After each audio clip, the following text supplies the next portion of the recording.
నువ్వేంటే ఇక్కడ? ఎంతో సిన్సియర్గా రీటా కేసుని ఇన్వెస్టిగేట్ చేస్తుంటే మిమ్మల్ని సస్పెండ్ చేశారు కదా. ఇప్పుడు ఆ రీటా కేసులో నిజం తెలుసుకోవాలంటే మా సహాయం మీకేమన్నా ఉపయోగపడుతుందేమోనని. నీ ఫ్రెండ్ని తప్పించడానికి ప్లాన్ వేస్తే అది మాత్రం కుదరదు. హైకమాండ్ సహాయం కావాలి. ఆ సహాయం కాదు, మరి నాతో రండి.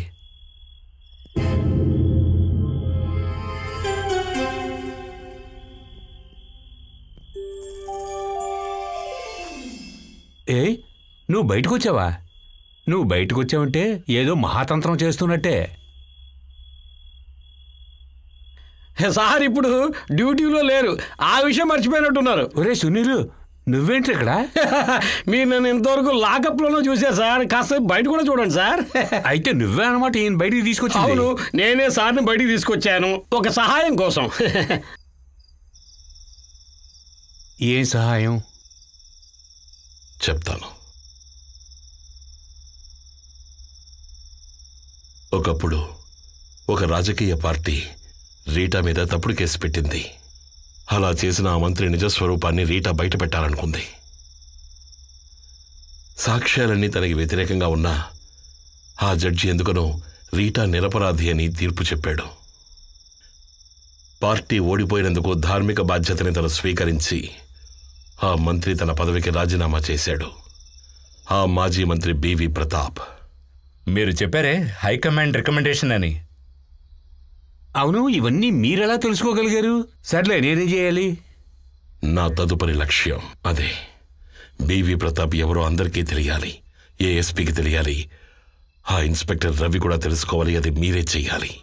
నీ విషయం తెలిసాక నేనెలా ఊరుకుంటాను? అన్నీ చెప్పేస్తాను. మీరు చెప్పినట్టు చేస్తాను. ఏం చేయాలి? ప్రస్తుతానికి ఇది చాలు.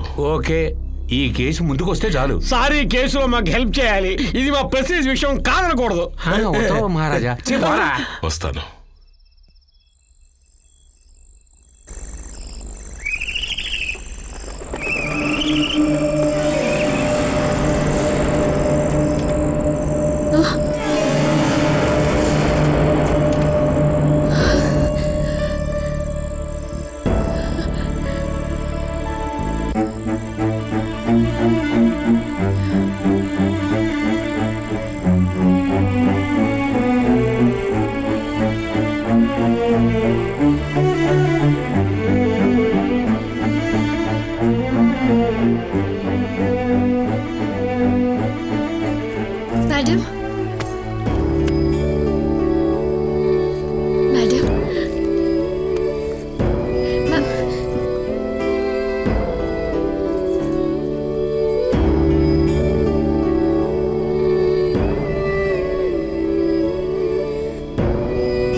For more updates, like, comment, subscribe to our channel.